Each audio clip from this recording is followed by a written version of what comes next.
This week on the show, we are diving into women's cycles, really from my perspective, which is a perspective that's influenced by my own experience as a woman in the Western world, as a practitioner of Chinese medicine, somebody who's just constantly doing research and trying out new things within the world of natural and holistic medicine. So if you're here, it's likely because you yourself are passionate about women's cycles. Maybe you have just a budding curiosity on what I have to say, or maybe you just like the sound of my voice. Regardless, this is an episode that's just so full of, information that just lights me up. I'm so passionate about this because it's been, in a lot of ways, my cross to bear in terms of going from a totally normal cycle to getting on birth control for really no good reason, and then getting off and trying to find balance in this modern world in a body that has been, in a lot of ways, hormonally switched off through pharmaceuticals. So my intention with this podcast is not to victimize anyone or demonize society. It's just to bring awareness to know that there is another way to tend to your cycle. Why would you even want to tend to your cycle as a woman? As a man, what is so absolutely, and a woman, what is so fucking magical about a woman's body? Truly, like, one of the most purely magical things I think I've ever learned about in this world. And to just understand that your cycle is not something to be demonized or deemed as something that makes you weak. It's actually a source of so much power and radiance and deep wisdom. So some highlights from this episode. What is the source of our radiance? And this sort of a story that I tell that so many women go through where they start to outsource their sense of radiance. I do dive into the anatomy of the female sex organs, reproductive organs, whatever you want to call it, from both a Chinese medicine perspective as well as a Western one. And I relate each phase of a woman's cycle to the symbol and the whole concept behind yin and yang theory, as well as times of day and the seasons, in order for us to better understand lifestyle shifts and the wisdom of each phase. If this is something that lights you up, you want to learn more, you're more of a visual learner, check out the show notes to learn you can buy my ebook on women's cycles from a Chinese medicine perspective. And if you want to work with me, you can find my information all in the show notes.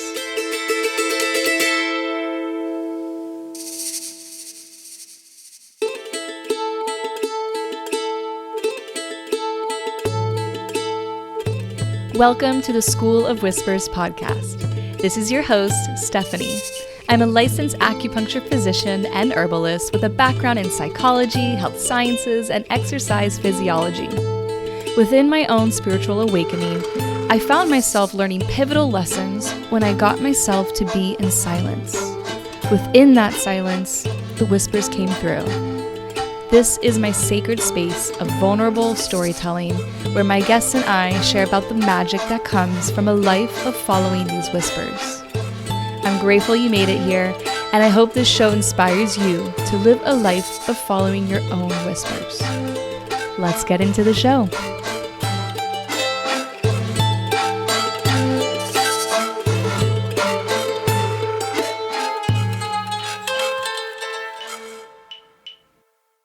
All right, welcome to another episode of the podcast. I, to be totally honest, am a little all over the place. What day is it? This is pretty late in the game for me to be recording a podcast before publishing it. It's like it's Thursday morning. And yesterday I recorded a podcast that's like very deeply personal, and typically I like to wait till I'm on the other side of a process to talk about it. But yeah, I did one that's like me fully deep in the process. So I'm not entirely sure which one's going to make it to daylight. I feel like it's going to be this one because I need to give the other one some time, but I'm bringing that energy with me. I was just like a fireball yesterday, and this is a topic that really lights me up for so many reasons. I mean, when I first started learning about just gynecology and women's cycles when I was in my master's program, it really touched me deeply in a way that I've never felt about womanhood. Just the language that's around women's cycles and realizing what we have been told is normal. It's been like a process of grief and anger, and then just excitement and rising through it, and just so much adventure. It's such an adventure when a woman decides to learn about her cycles and to learn what is her body's natural rhythm, right? Because we live in a society where birth control, at least especially for my generation, sort of I kind of sit on the cusp of millennial and Gen Z.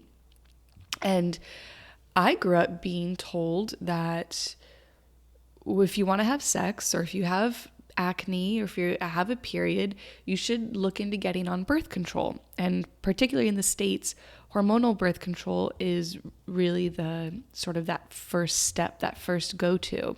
And I know a lot of women, they have a lot of issues when they get on birth control, or before they get on birth control, they're experiencing a lot of issues with their cycle. For me, I had zero issues with my cycle. I really was just like 15 or 16 years old, and I was like, I want to have sex. Like, I think I had a boyfriend. Yeah, I did. And I was like, I want to have sex, and I don't want to get pregnant, and this is the only way. And I remember telling my mom it's because I was having acne, but definitely was not letting my mom know that I was ready to have sex with my boyfriend at that age. That was just not the vibe. I do hope, though, that if I have kids, that will totally be the vibe. Like, they'll want to come to talk to me about it, because it's just a part of growing up. It's a part of womanhood. And I think that there's a huge deficit of introduction into womanhood through our cycles, through the awakening of our sexuality.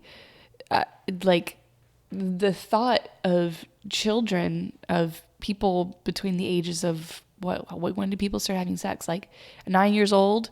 That's a bit young. But I've heard of people my age now who started, like, that's when they started. But like, I would say between the ages of, the curiosity begins from the age of 12, and yeah, until like whatever, if you end up losing your virginity. Like, I didn't have a conversation of how to respect my body, how to know my rhythms, and how to sort of access this internal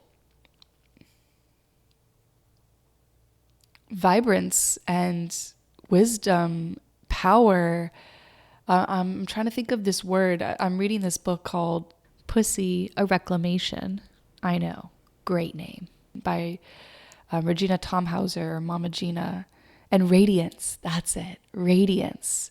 So before I want to talk a little bit about radiance, because I feel like this is a piece of the essence of a woman's cycle and menstrual blood that isn't touched on, that's touched on in Chinese medicine, because I want you to look or listen to everything else that I have to say from this lens of a woman's radiance.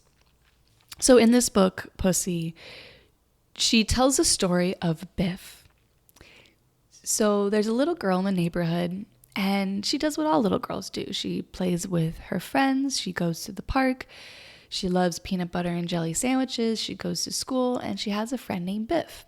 Biff is a little boy who lives down the road, and he's also does the same things all little boys do. Play with friends, go to the park, go to school, loves PB&J, or like whatever little kids love to eat.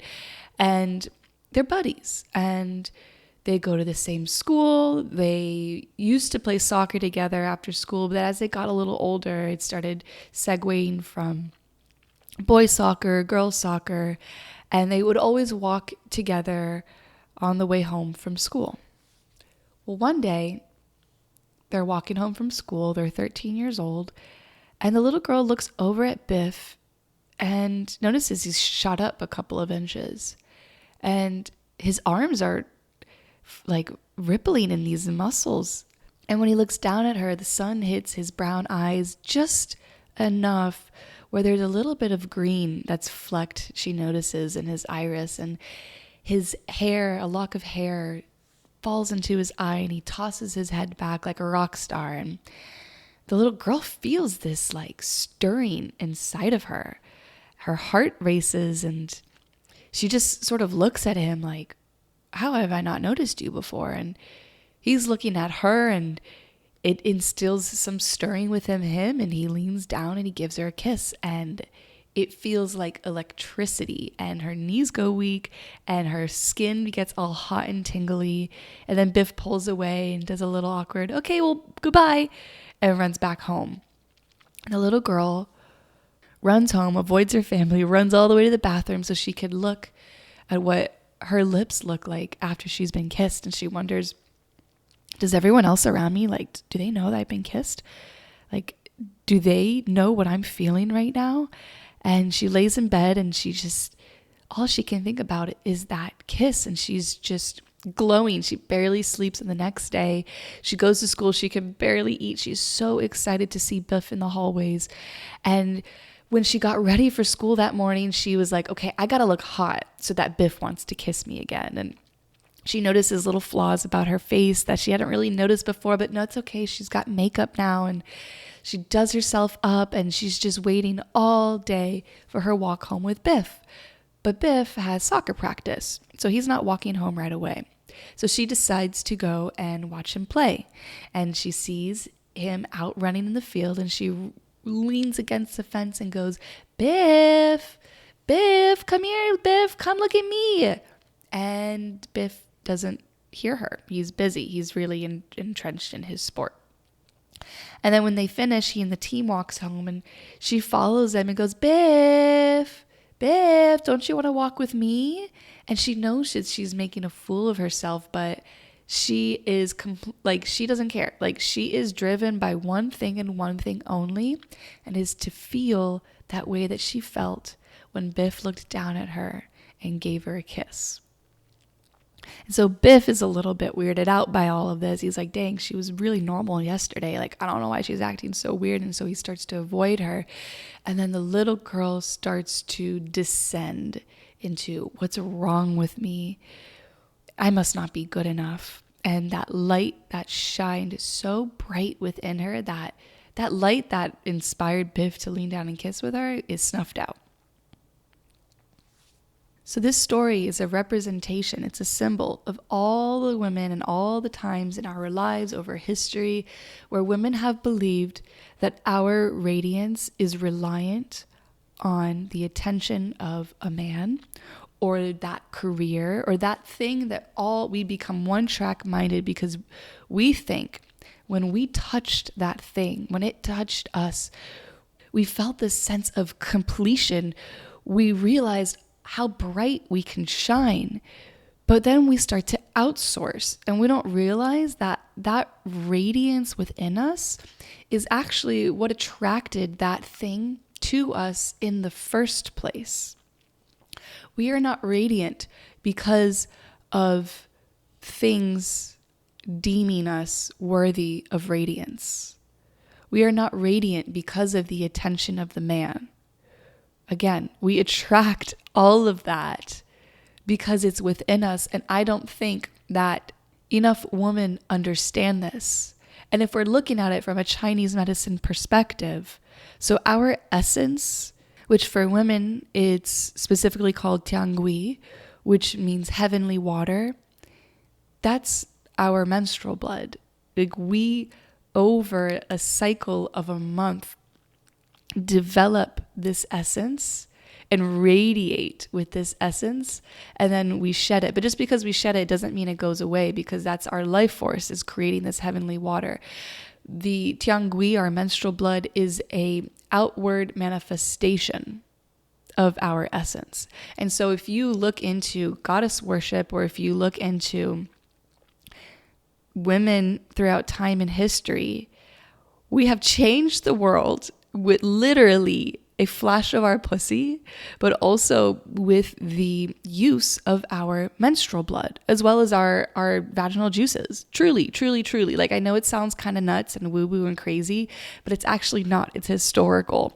Like, courtesans of the 13th century were known to use their vaginal juices as perfume, and they would attract men of all sorts. And these courtesans, they lived like no other women lived because they were able to be educated. They were able to choose the future that they wanted, choose the men who habitated their bed. They were free in so many ways that the traditional wife was not free.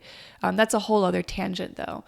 In indigenous cultures and practices, for example, the keepers of Iboga, if you listen to this podcast, you're very familiar with Iboga by now, but the indigenous keepers of Iboga, the Buiti, they paint themselves with red and white paint to represent the essence of man and woman. And man, it's sperm, that's the outward manifestation of essence, and menstrual blood is that outward manifestation of our essence. So it's just like pervasive and written in our DNA to honor this outward manifestation. But modern society has twisted and turned all of this into something else. I mean, I don't have to explain to you what it is because you're living it.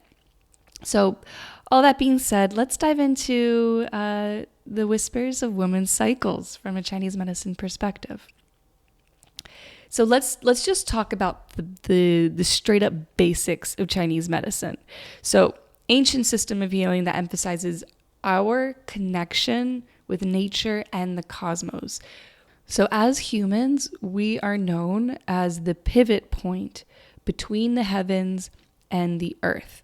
So we are this natural, so the heavens are yang energy or yang. Yang energy is like pure cosmic heavenly energy, and then yin energy is that pure earthly energy. And so we are that perfect amalgamation of both into this pivot point. So to take this even further, we are the microcosm, which represents the macrocosm of the universe. Again, an amalgamation of heaven and earth. So if you can understand this, then you'll be able to understand your body in a way that you would never expect. By the way, I'm pulling a lot of this information from an ebook that I made last year for a workshop on this very exact topic. So if you are interested, I'm going to like pick and pull information from this workbook because it's pretty detailed. It's prolific. So if you're a visual learner and you would like to purchase this ebook, reach out to me. I'll have the set price in the show notes and an email that you can reach out to me to receive it. And I mean, it's pretty. I like it. Okay. So the nature of our universe is dualistic. Let's go back to that macrocosm, creating the microcosm. There's just a few more notes we need to touch on before we really jump into the cycle. So our dualism within the nature of the universe, which, again, this is a Chinese medicine perspective. I actually no longer believe that the nature of this realm is dualistic. I think it's actually neutral. It's really our mind and our perspective of this universe. That's where the true duality lies. But if we're talking about Taoism, if you're not familiar, it's an Eastern religion and philosophy and way of life. And the Tao sort of translates to the way. And the way is just how it's almost like a ancient form of looking at quantum physics. And so according to Chinese medicine and the Tao, there's yin and yang within every piece of this universe, and it's all relative of each other. So the yin will always exist because yang exists and vice versa, and they will constantly be consuming each other and striving for balance, but experiencing disbalance. And it's just how things go. In a perfect world, it is a perfect balance to think of that symbol, the yin and yang, but that's just not always the case. So when that happens, do not fret. This is you being human, and this is the macrocosm expressing itself through you. So to put it simply, the yin represents dark, substantial matter, earthly matter. If we're going to look at it from this more spiritual lens of women's cycles, we can see it as the divine feminine energy of nourishment, like that divine mother. The yang represents light, non-substantial matter. So the cosmos or the heavens, as I mentioned before. And from this context, we can view it as divine masculine energy of action. So the divine fatherly energy. So each of us experience our own unique balance and expression of yin and yang. So here's a few comparisons that will prime you to see the world from this lens. So yang is hot, yin is cold, yang is fire, yin is water, yang is dry, yin is wet or damp. Yang is hard, yin is soft. Yang is linear, yin is curved. Yang is the left side of the body. This is where there's a difference from spirituality. Yang is masculine is usually the right side of the body in like Vedic-based spirituality, but from here, left side, and yin is right. So how we can remember is women are always right. The back side of the body, so the visual eye that really helped me understand this is the back side of the body. Traditionally in China, when you're working the fields, your back is to the sun and the sun beams down and the sun is very yang. So the back side of the body that receives the yang from the cosmos is very yang. And so the front side of the body that's tender, that's soft and curved, that is yin. The upper half of the body is yang, lower half of the body is yin, and yang is fast movement, while yin is slow stillness. Last thing I'll say about actually this is yang, because we have yin and yang organs in Chinese medicine based on their structure and their nature. So a yang organ is hollow with constantly moving. So a perfect example of that is the stomach. The stomach waits to receive food so that I can move and churn and go through peristalsis and transform that food. Whereas a yin organ in Chinese medicine is the heart. Because as we say in Chinese medicine, the heart governs the blood, which is so purely yin in nature, as well as holds and houses the shen, which is our mind and spirit. So let's talk about the female sex organs. So if you are not familiar, here's a quick crash course from a Western perspective. Women, go ahead and bring your both thumbs to your belly button to touch. Then move that thumb just like a couple centimeters down. And then you're going to connect your pointer finger kind of over around your pubic bone and let your hands rest. So where your pinky fingers lie is your fallopian tubes. Where the fingers in between the pinkies lie is roughly the uterus. And just below the uterus internally, again, obviously this is all internally, is the cervix. And then we got the vaginal canal. And then we have the outer sex organs. So the way that the traditional anatomy books will portray the female anatomy, it looks like this tree with these long branches of fallopian tubes, but actually the whole pelvic floor that contains all of the pelvic diaphragm and the uterus and the vaginal canal and all of that stuff, it actually sits in an aqueous body. So depending on how hydrated we are, depending on our fascial tissue networks and where they're pulling, our uterus, not our uterus, our whole system. So in Chinese medicine, we call it the zigong, which is the baby palace. I know that that's a little bit of a patriarchal point of view of this structure, which includes the fallopian tubes, ovaries, cervix, and uterus. It's not just made for babies. So what I like to see it as is the palace of infinite possibilities. It's not this wide, expansive branch. It's actually a lot smaller and sort of bundled more than we think it is. And it's more influenced by like our upper body than we realize, as well as the musculature of our lower body. And it's constantly being pulled and moved, and breathing really helps things settle, helps the tissues settle, especially breathing with toning.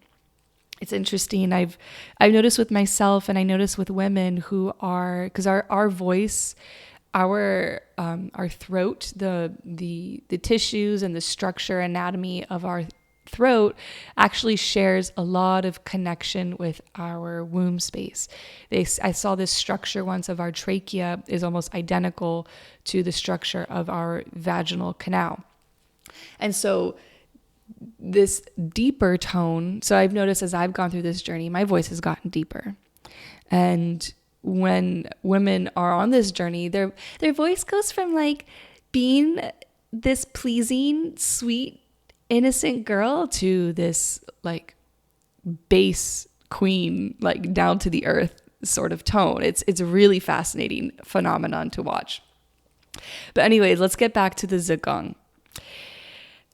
I kind of want to, in terms of anatomy, include the outer structures of our sex organs here.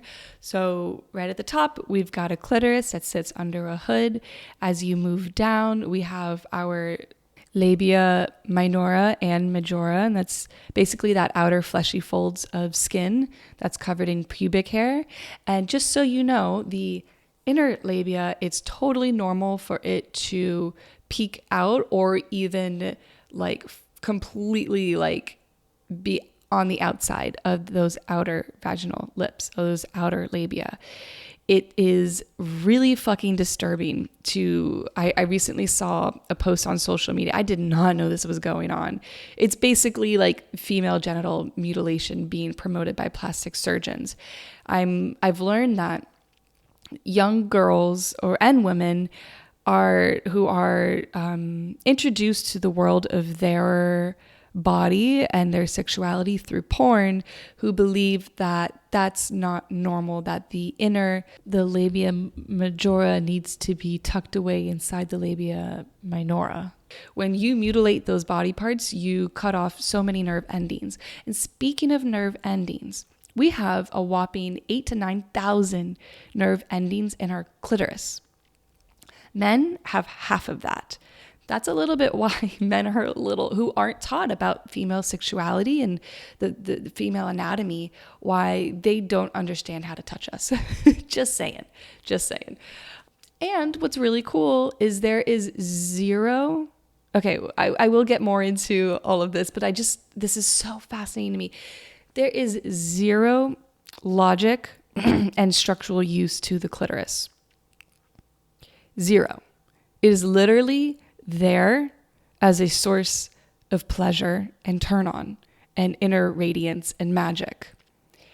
So the question is, because we've been raised to believe that men are driven, these pleasure beings, and they have to get what they want, and that's what it means to be a masculine man, is to have sex and to spread their seed and like experience pleasure and blah, blah, blah. Like, no, they don't have a clitoris. Their penis has a 3-part job for ejaculation, peeing, and I think that's it. And sex, which is part of the I think it's a 2-part job. Like, no, our clitoris doesn't have any of that. We don't piss out of our clitoris. In case you didn't know, I feel like there's some people are going to be like, what, really? Yes, women are the ones who are actually completely built for pleasure and states of expanded consciousness. I mean, not me saying that a guy can't get there through his own sexuality and his own practices as well, but I mean, it's just, what I'm trying to say is it's already programmed and built in. We don't really have to do too much to get there. Just have a little awareness around it. How cool. Okay, so let's go back to the labia because we're going to go in. So we have the vaginal opening, and then we have the vaginal canal. So the word vagina translates to sheath. and the sheath that one puts the sword in. So the word vagina is actually very limiting when it comes to talking about the sex organs of a female anatomy, because it really is only talking about the canal that the penis goes inside. So it's funny because in the spiritual conscious community, there's all this discussion, like, what do we call it? Like, do we call it pussy? Do we call it yoni? Do we call it cunt? Like, there's all these ideas, and it's hilarious to me because if you look at the root of the word cunt, it actually shares its roots with the word cunning from a linguistic origin of Old English. And this origin word kunan means to know how to be or be able to. That hits me. That hits me in the perfect spot. This knowing how to be. That, if I could just wrap up in a perfect bow what divine feminine is, it's that. Knowing how to be. But also, Kunt also shares its root with the Hindu goddess Kunti, who translates to the yoni of the universe. And yoni just means like the womb, or just kind of encompasses all the whatever female sex organs. And so when you look at these words trying to figure out, like, what do we call this? Well, I mean, cunt and pussy have been used in modern history as an insult. It's become such an insult to be called this, so emasculating to be called a cunt or a pussy. Like, fuck that. I don't ascribe to that anymore at all. So I'm going to use, for the purposes of this podcast, we're going to call it zigong, which encompasses the vaginal canal, the cervix, the uterus, and the fallopian tubes. So zigong is known as an extraordinary organ. The requirement for an organ to be considered extraordinary in Chinese medicine is to have the shape of a yang organ. So the uterus is hollow, and in labor it has the action of discharging, and as well as in menstruation, which is very yang.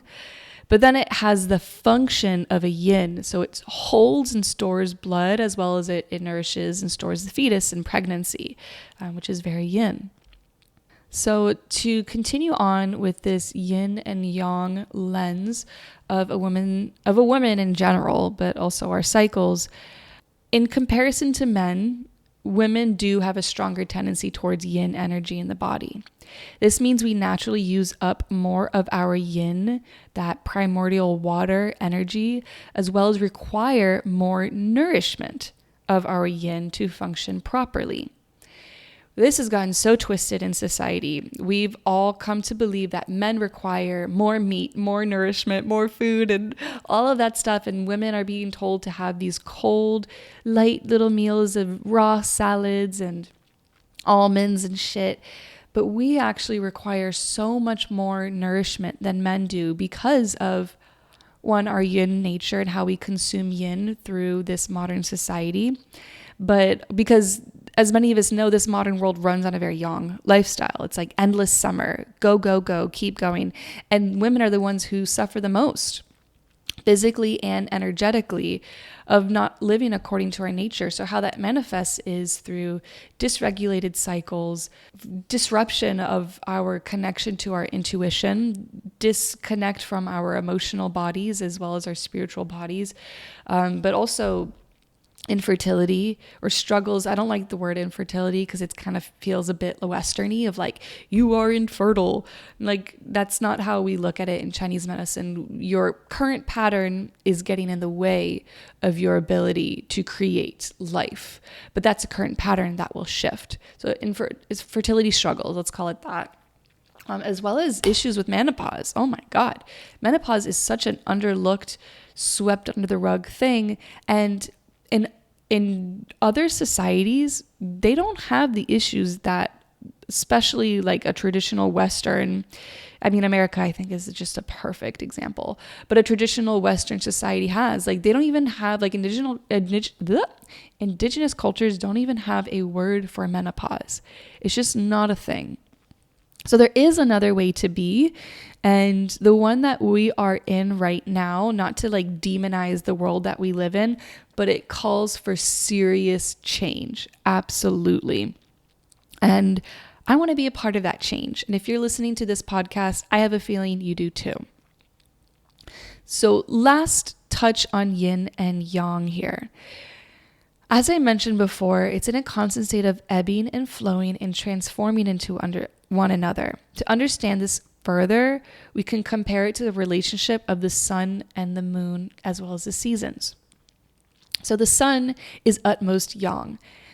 It is also represented by midday, or the sun at its zenith, at its highest peak. And we can look at summer. And as I mentioned before, our society loves to live on like an endless summer mentality. If you are familiar with the yin and yang symbol, right before that white sort of droplet turns into darkness, there's that little pivot point. This is called the yang within the yin. So the yang begins to transform into the yin. This is known as sunset and fall. And actually, let's start relating this to a woman's cycle. So the 4 phases of a woman's cycle within a ideally 28 to 35 day period would be day 0 through 5 or 6. Every woman has a variation, but ideally we don't bleed more than 5 to 6 days. That's our period. That's our yang within yin time. So I think that visualization is super easy of thinking of a sunset, of that beautiful blood red color of the sky, and the descending of our menstrual blood, and the season we could think of as autumn. And I'll dive deeper into this perspective of the seasons because I think it really can help you with lifestyle here. But we'll just get through the yin yang and the cycles first. So the next phase after day 5 or 6, we're done bleeding and we enter our follicular phase. So this is the utmost yin. This is the darkest part of the yin yang sequence. Ultimate yin expression. The time of day would be midnight or the darkest hour. And then our season would be winter. So I think I thought this was a little bit backwards from what I've learned from Instagram about women's cycles. But from this ancient perspective, I can really appreciate it because when you are coming out of your period, you're not running out. You're not running into spring. Follicular in my history of all of this was traditionally equated to our inner spring, where we're in the maiden phase and we're rising and we're frolicking through the fields because we're done with our bleed. And that's just not how it goes. When we bleed, we crawl to the cave, we turn in on ourselves, and then we shed all of our blood.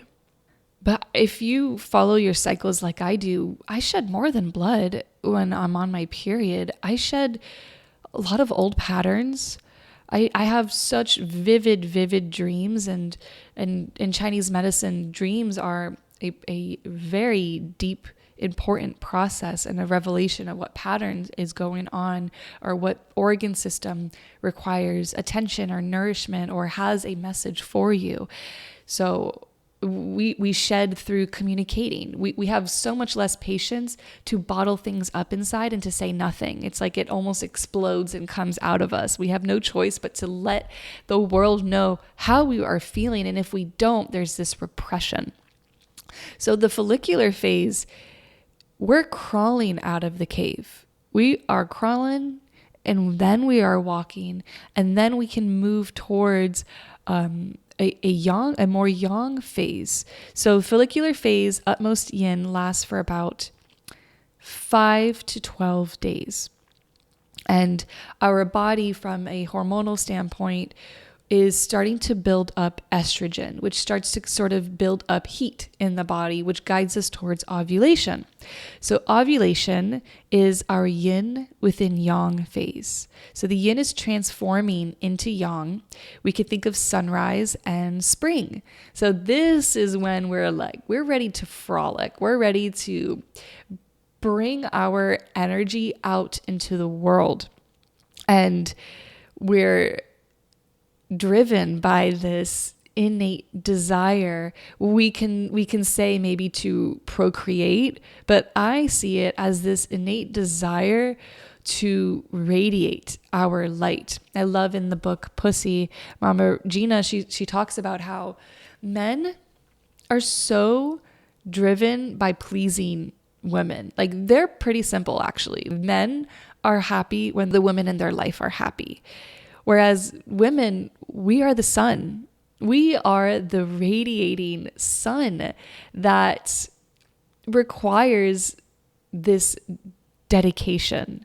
My ex and I, we used to talk a lot about like husband and wife dynamics of, as long as he worshiped me, as long as he was worshiping me as the goddess I am, celebrating me, giving me love and affection when I require, give me the space when I require it, and not only respecting my rhythms, but engaging in a sense of awe and admiration with how I move through them. And with that came an education for him on a woman's cycles, because he just had no idea before. I mean, really until after I got off birth control.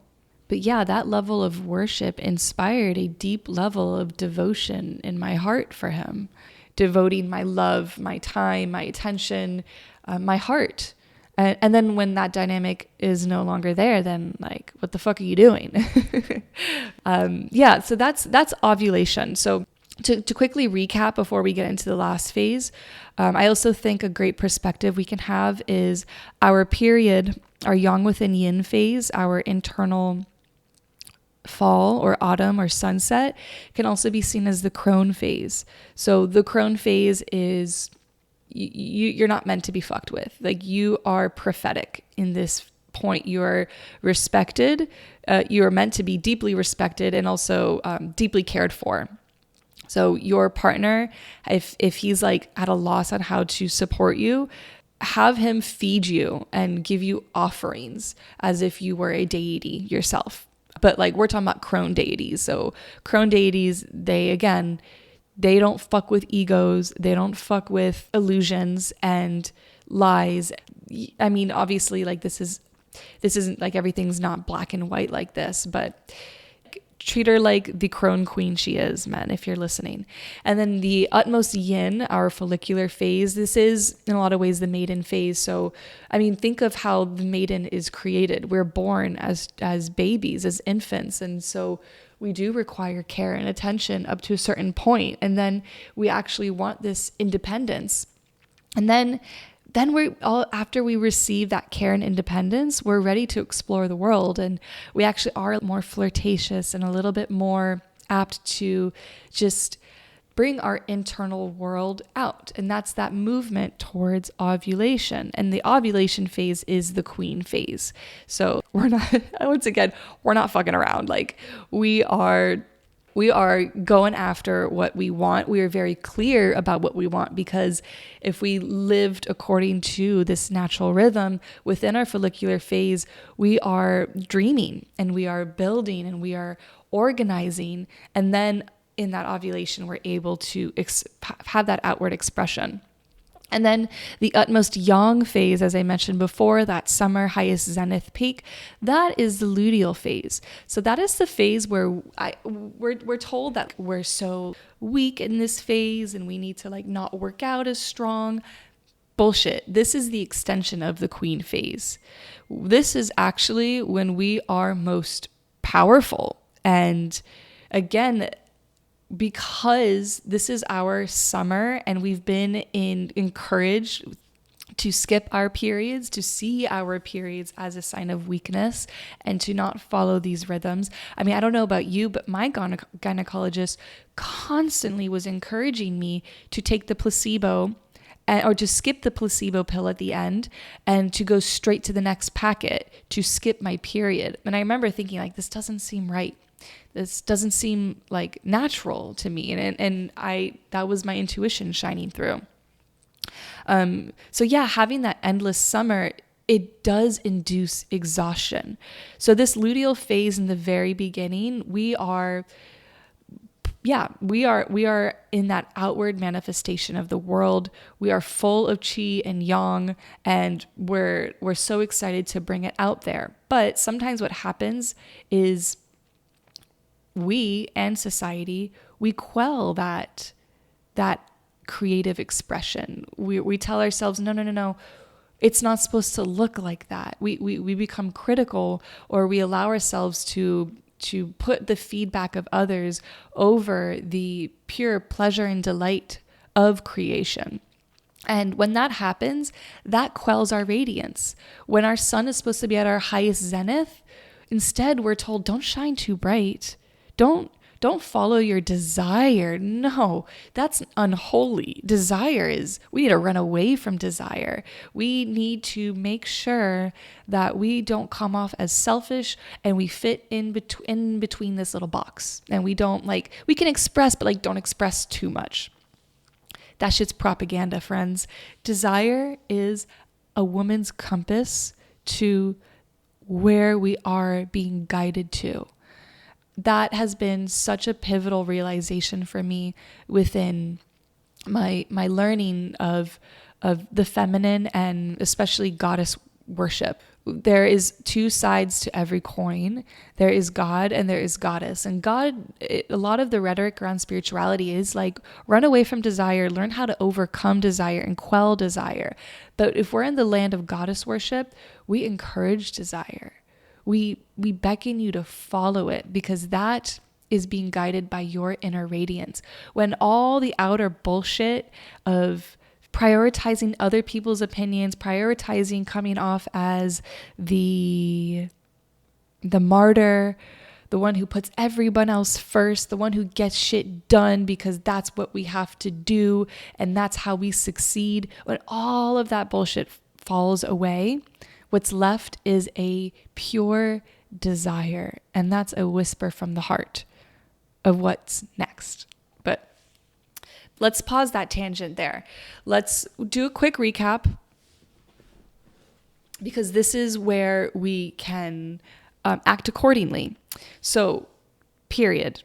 Yang within yin, days 1 through 4, or 5, and according to TCM, which stands for traditional Chinese medicine, we bleed red blood that's not too dark and not too light, that's rich but not too thick, not too thin, no clotting, and zero pain or PMS. This is our internal autumn or sunset. So the goal here is to make sure that we are moving qi and blood, because this is a yang within yin period, and it's a pivot point where we want our body to complete this yang process. So we used a lot of yang in our luteal phase right before our period. We use a lot of that energy of movement to grow. And if we look at it from a lifestyle point of view, if we're not setting ourselves up for that turning within, that pivot point of yang turning into yin, we're going to experience a lot of discomfort, a lot of pain, a lot of dysfunction and disbalance of this menstrual period. Okay, so we shed our blood, we shed our tiangui, our precious essence, and then we enter follicular phase, our utmost yin, our winter. So the goal here is to nourish our blood and yin. So as I have repeated myself over and over again, it's a crawl, walk, run. So we want to make sure that we are nourishing ourselves with high density foods. During our luteal and our utmost yang and our yang within yin, our menstrual phases, our body requires, I think it's about 200 to 300 calories more, and we require several more hours of sleep. So if we really listen and balance through that phase, we did it right, then the follicular phase is really just, all we have to do is just let our body do its thing and listen. In terms of exercise, so there's a lot of research that's coming out that's a little all over the place on the ideal way to exercise for our cycle.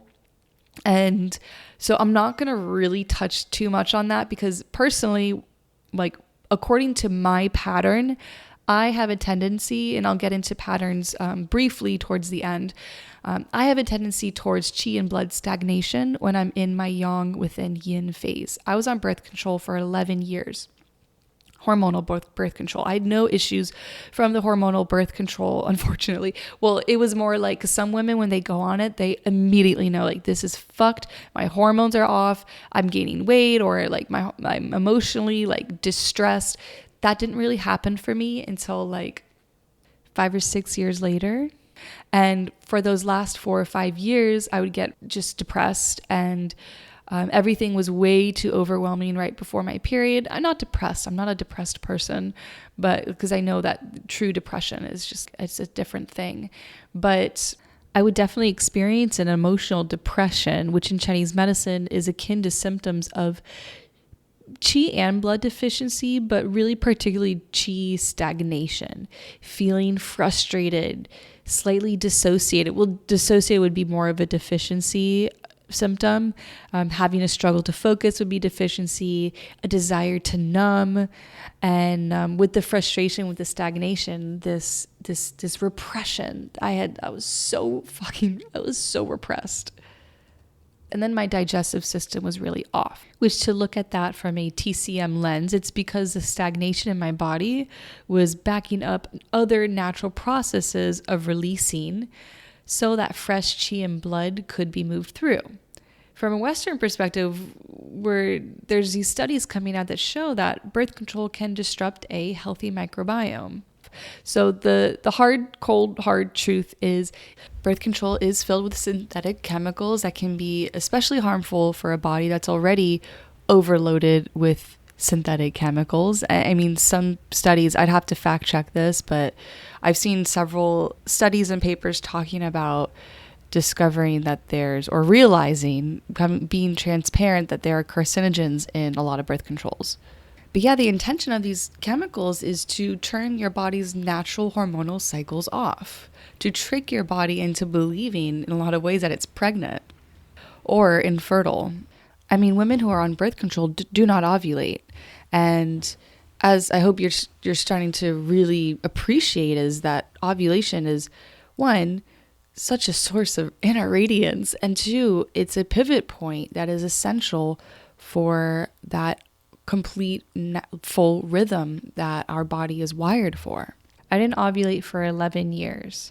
And depending on what type of hormonal birth control you're using, whether it's progesterone based or estrogen based, you're launched into this perpetual follicular phase, winter, or this luteal summer phase. Usually I would say I think progesterone based birth control is more common, which doesn't surprise me because it's that yang phase, and we have all these women being told they need to be more like men and comparing themselves to the energetics of men. It's just a whole fucking mess.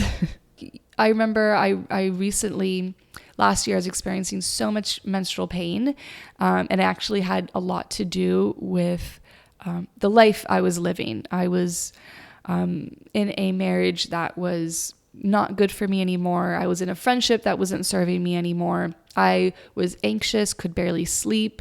Everything was really just dark and twisted, and it manifested as extreme pain. And so my gynecologist, we did ultrasounds. She was just like, "Oh, you're just tight." I was like, "Just tight?" Like, okay, then like, what do we do? And she goes, "Well, I could put you back on birth control, or I could put you on a medication that turns off your HPA axis, which makes your body believe that you're infertile." And I was like, no, this is how I got in this situation in the first place. And my OB was like, "Well, no, your period was really bad before." And I said, "No, it wasn't." Like, I was like, "You're not," she kept on repeating that. I was like, "No, you're not hearing me. My period, I had no issues. I only wanted to get on birth control for sex."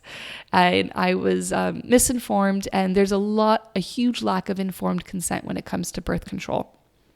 And so, yes, birth control is going to fuck with your digestive system. It's going to fuck with your yin yang system. It's going to fuck with, honestly, everything, whether it's hormonal or non-hormonal.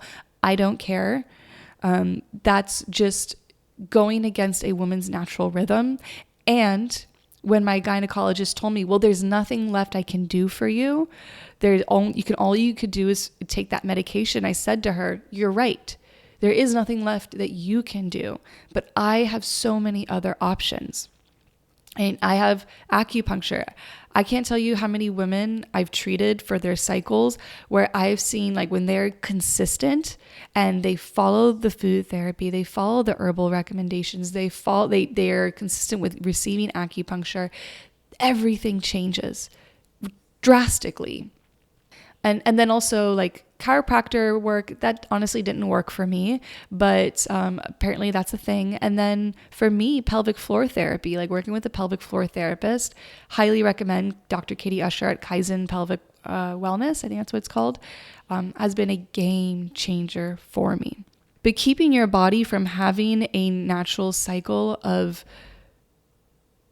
winter, spring, summer, fall, winter, spring, summer, fall, what it causes is an experience of blood stagnation. So our wombs, our zigong, our pussies, our yonis, whatever the fuck you want to call it, is so wise. There is a reason why she sheds her inner lining every month. It happens for a reason. So these things that we insert up of our vaginas and like all of this, like if that's what you want to do and that's where you want to stay, doesn't make you any less of a woman, doesn't make you any less of a goddess or any less of an intuitive. You do you, if that works for you. And I understand that birth control in some form of another is very important for a lot of women, especially those who don't want to take the time to fully understand natural cycles and things like that. Like in the very beginning of my marriage, I stopped taking birth control, and our like method of birth control was following my natural cycle and pull out. And like, I did not have any pregnancy scares at all. And I was married for 5 years, and we were together for 7 years, but it was really, the 5 years of our marriage that I wasn't on birth control, not because I wanted to get pregnant, but because my intuition was telling me, get the fuck off.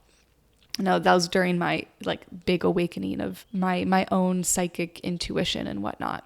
So if that's where you want to stay, that's okay. I remember somebody to insult me, she said once, like, if that's where you want to stay in your spiritual growth, so be it. Like, I'm not going to say that shit to you, because your growth may require that you stay. Like, that may be your karmic cycle, your karma to exist with this form of birth control inside of you. I'm still going to tell you, though, from a Chinese medicine perspective, what that creates is blood stagnation in combination with blood deficiency, as well as qi deficiency. One of the first things we learn in Chinese medicine is that when there is movement, there is no pain. Where there is stagnation, there is pain. So if you're in pain in these areas, that's a key indicator. That's kind of like an extreme, like that's when your body gets to like an extreme form of disbalance, is pain. Before that, there's other little whispers, but I feel like this phrase really ties up the qi and blood. Why one follows the other is qi is the commander of blood, and blood is the mother of qi. So blood holds and nourishes our life force energy. And there is a reason why our body, our wombs, our zigongs wants to shed that inner lining of blood and shed qi that no longer serves us, so that we can avoid being in a state of stagnation. There's a lot I really want to say about that, but we'll pause there. So I kind of got into a little tangent about birth control and skipping our periods. So I think I was on ovulations as a recap. So follicular, we want to nourish our blood and yin. That's when you'll have more red meats, more nutrient dense foods, and just listen to your body. Just fucking through the whole cycle. Listen to your body. I'm not going to tell you how to work out, because there are times when I want to work out right at the end of my period and I actually have this strength in me and I'm like, yes, let's go. But because we are talking about Chinese medicine here, there's a caveat here. So heavy lifting while we were actively bleeding will actually compromise the energetics of several channels, but particularly the spleen, kidney, liver channels. That's I want to say there, especially the spleen. The spleen is responsible for holding the blood in our veins. So when we are dropping blood, there is an aspect of the spleen holding and lifting the blood that's not meant to be dropped during our period. So if we are exercising and we're heavy lifting, overdoing things, running too much, does compromise the energetics of that holding and lifting. And so we can experience hemorrhage. We can experience prolonged bleeding, as well as prolapse or hemorrhoids. And on that spectrum, just fatigue, low energy, a sort of depressed feeling, as well as spotting throughout the rest of our cycle. So again, this is according to Chinese medicine textbooks. I have seen it before, especially post-childbirth, but I've yet to experience that myself because I just don't do super heavy weightlifting at this phase in my life right now. But if I'm tendency towards my qi and blood stagnation at the very end of my luteal phase, my yang phase, like I've used up all my yang. I got nothing left in me. And that I've realized is from that 11-year chronic pattern of endless summer.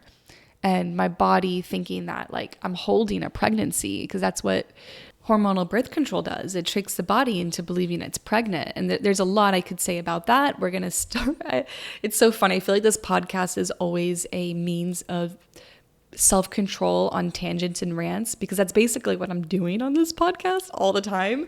But just keeping the side rants on the side where they belong, so I can get to the main point, which is the next phase, right? Ovulation, yin within yang. So this is another pivot point. I believe that the pivot points are the most important or delicate times of our cycle, because once again, we do want to move qi and blood. We're transitioning out of yin and into a more yang essence, and that can be a little tricky. And so we want to move qi and blood, but don't move it too much, because if we move too much of it, then we won't have enough energy to carry ourselves through our luteal phase. So we also want to strengthen our yang energy. And so when there is dysfunction within the cycle, what's really common within these pivot points is to experience pain.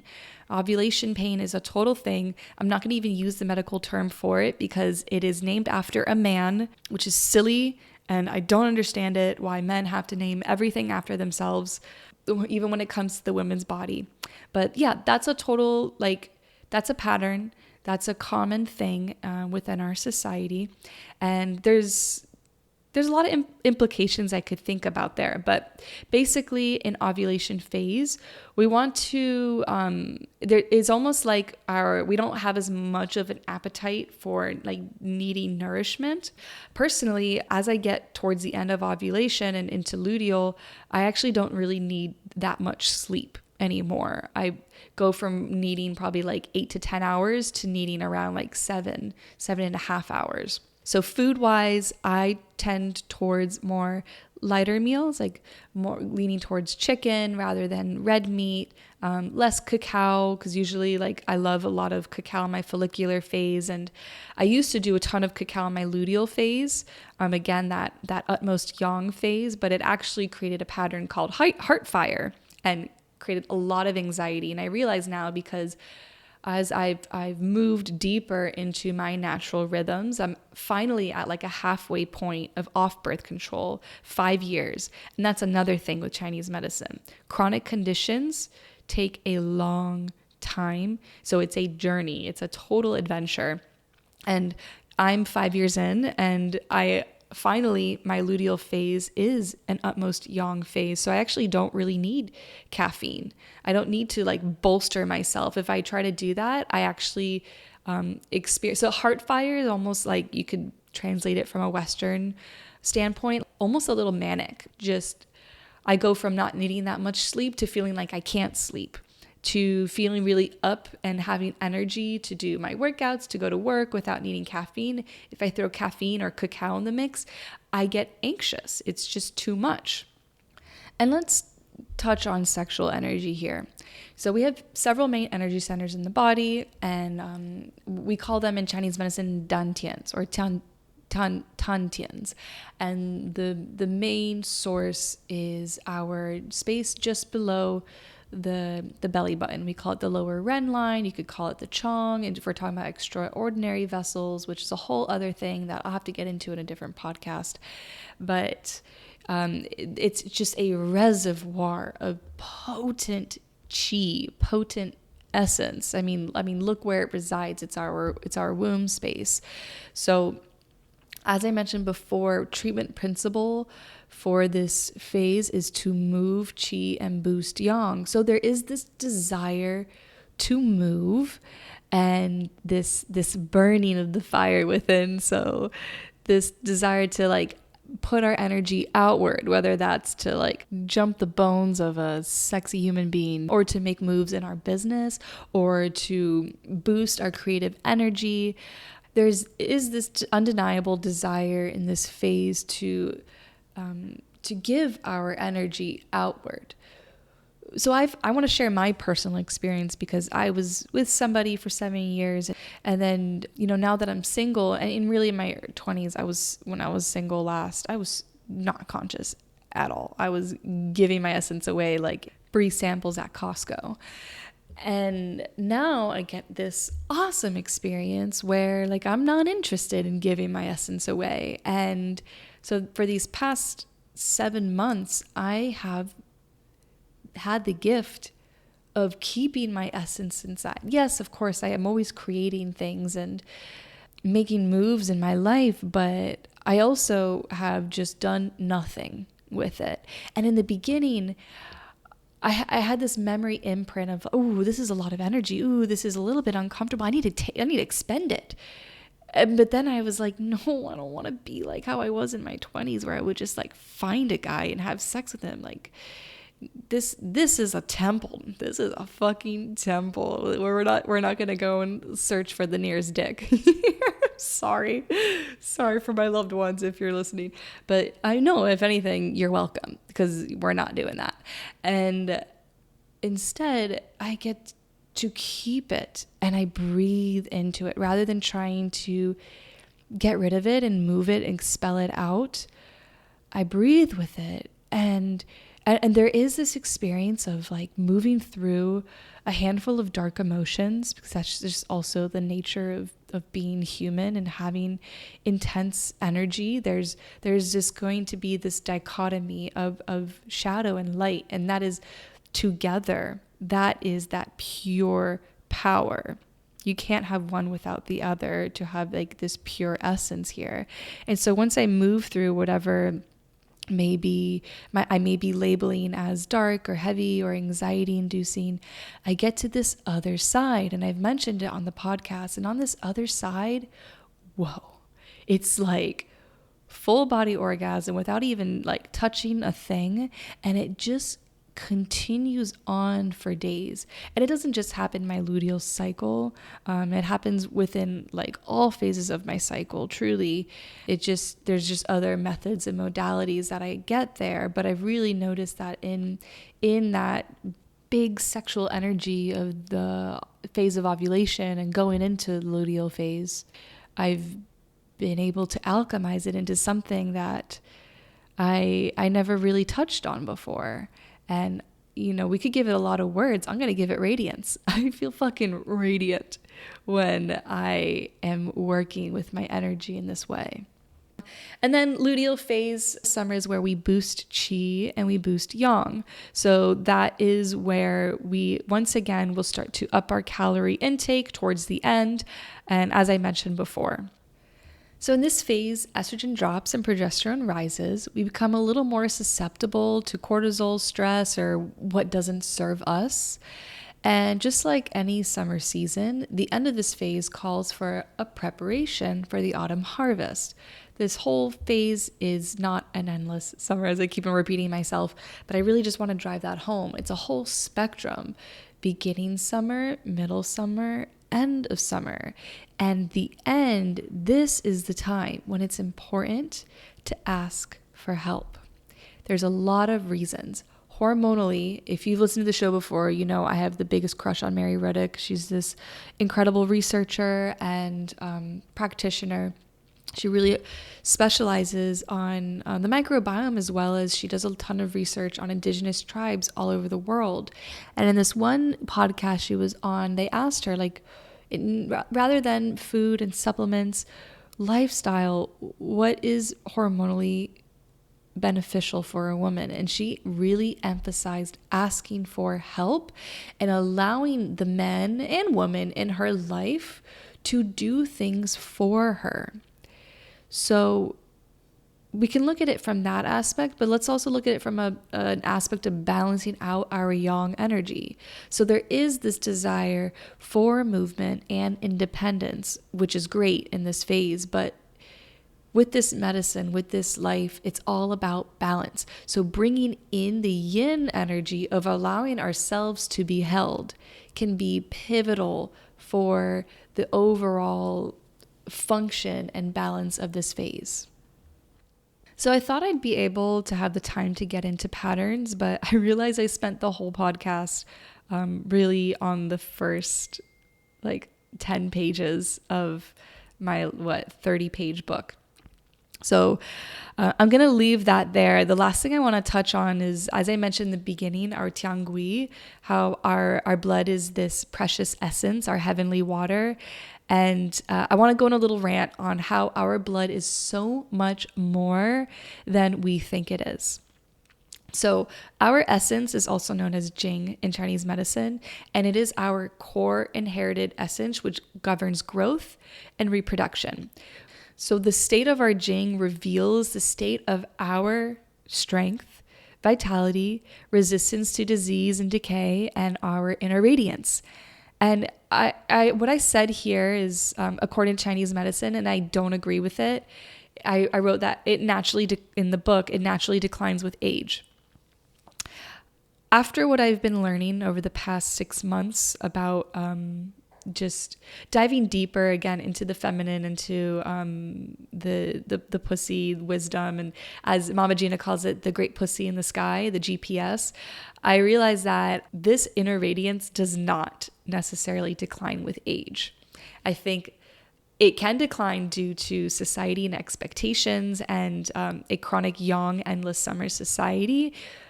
But I've actually have come to realize that it can only build with age. Like, I have been listening to these podcasts of these women in their 60s and 70s, and they are having the best sex of their life. They are manifesting things that in their early youth they never would have imagined. It's just like a deeper richening, if anything, of our, just because we're no longer having a menstrual cycle and dropping that tiangui, then what the fuck happens? What if what happens from menopause is our body holds, rather than like having this cycle of, because yes, our body is wired to reproduce and to have this inward outward movement and cycle. It's like all of our essence remains inward. We keep all of our essence. And where does it go? Well, my friend once told me that she was reading this book on, if anyone's heard of semen retention, it's a form of enhancing one's own life force energy. And she was telling me about the other side of the coin, which is a woman retaining her menstrual essence. Like, rather than dropping the egg during ovulation, she meditates on moving it up to her third eye and crown. I've never tried it. I really haven't looked deeper into it, but hearing that, it stuck with me. It was years ago when I heard it. And so it's just had me wonder, like, what actually is menopause? Like, what actually is it? And what actually is our blood? And to jump back into blood for these last few minutes of the podcast, let's talk about the yin side of our blood. Blood is very yin in nature, but as I've mentioned before, everything has a yin and yangness to its nature. So the yin side of blood emphasizes nourishment. It enables a sense of groundedness, supplies daily essential functions such as movement, digestion, sleep, and enables menstruation, childbirth, and lactation.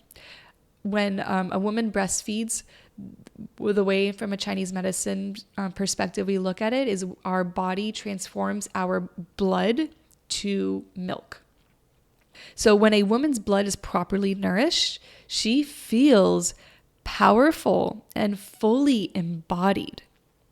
The yang side of blood emphasizes a more ethereal, cosmic quality, so it connects us with our ancestors, and it provides us with the divine magic of creation, so fertility, and helps maintain our ethereal soul within this vessel.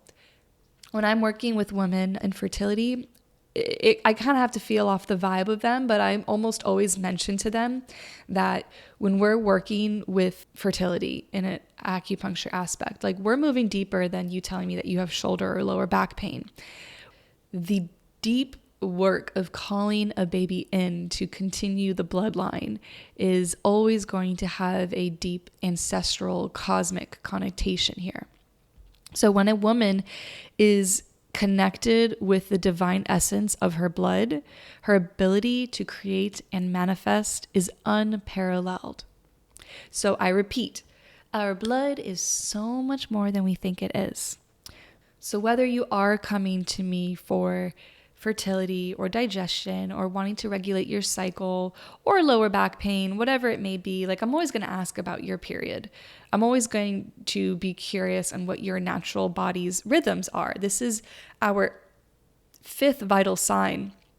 And so the role of our blood when it comes to treatment should be central to find balance and to heal the body and to step into our full power. My intention is not to shame any woman who is squeamish when it comes to blood and body parts, but that is totally like a sense of squeamishness and disconnect from our blood is totally something worth looking into. Why? Why do you grow faint when it comes to your body's essence being manifested? Why do you not want to hear it? Why does it gross you out or turn your stomach? It's so worth understanding because the state of our blood influences our state of ease and dis-ease, our state of wellness and state of disconnect. So that's me. That's me for today, folks. I have to go to work. So I appreciate you listening. If you want to work with me, I'm currently working at a clinic in West Palm Beach. You can find that information in the show notes. If you want to look more into remote work, whether that's lifestyle counseling, food therapy, herbal medicine, for me, herbal medicine has been the way through, the way to really truly get to know my natural rhythms and my cycles and to find balance within disbalance. So if that's a path you want to take, reach out, find me in the show notes. And if you want this ebook where we dive deeper into just a lot more, reach out. I'm sending you my love as always, and I'm also sharing some of my radiance with you. I hope you felt a sprinkle of that with my passion, with all of this in the podcast, because when we women share our radiance with others, men, women, inanimate objects, animals, plants, the world just fucking glows and shines and radiates that same sort of powerful life force essence.